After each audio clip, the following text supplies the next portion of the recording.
It was a bright cold day in April and the clocks were striking 13. Winston Smith, his chin nuzzled into his breast in an effort to escape the foul wind, slipped quickly through the glass doors of Victory Mansions, though not quickly enough to prevent a swirl of gritty dust from entering along with him. The hallway smelled like boiled cabbage and old rag mats. At one end of it a colored poster, too large for indoor display, had been tacked to the wall. It depicted simply an enormous face, more than a meter wide. The face of a man of about 45, with a heavy black mustache and ruggedly handsome features. Winston made for the stairs. It was no use trying the lift. Even at the best of times, it was seldom working, and at present the electric current was cut off during daylight hours. It was part of the economy drive in preparation for Hate Week.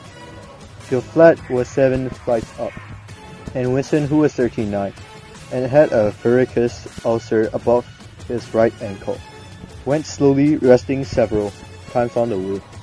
On each landing, opposite the lift shaft, the poster with the enormous face gazed from the wall.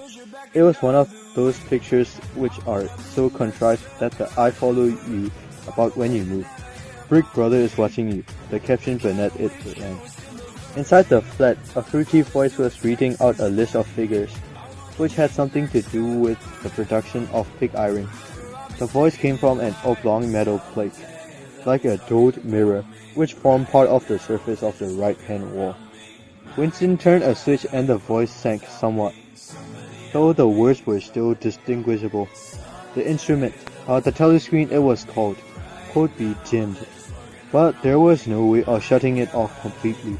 He moved over to the window, a smallish, frail figure, the meagreness of his body emphasized by the blue overalls, which were the uniform of the party.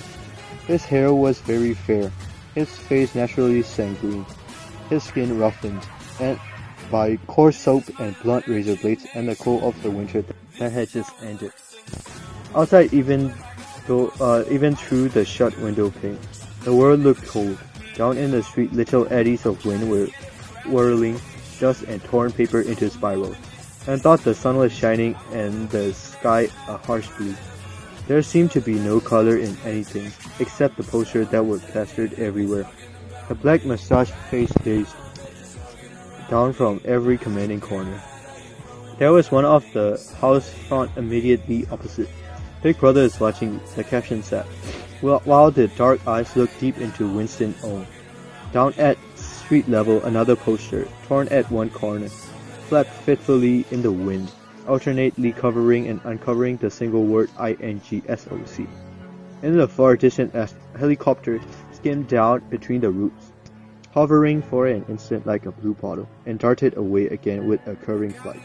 The patrols did not matter though. Only the thought police mattered. Behind Winston's back, the voice from the telescreen was still babbling way about pig iron, and the over-fulfillment of the 9th 3-year plan. The telescreen received and transmitted simultaneously. Any sound that Winston made about the level of a very low whisper would be picked up by it. Moreover, so long as he remained in the field of vision, which the metal plate commanded, he could be seen as well as heard. There was, of course, no way of knowing whether you were being watched at any given moment, how often or on what system the thought police plugged in on any individual wire was guesswork. It was even conceivable they could plug in your wire whenever they wanted to. You had to did live, from habit that become instinct, and the assumption that every sound you made was overheard, and except in darkness, every moment scrutinized.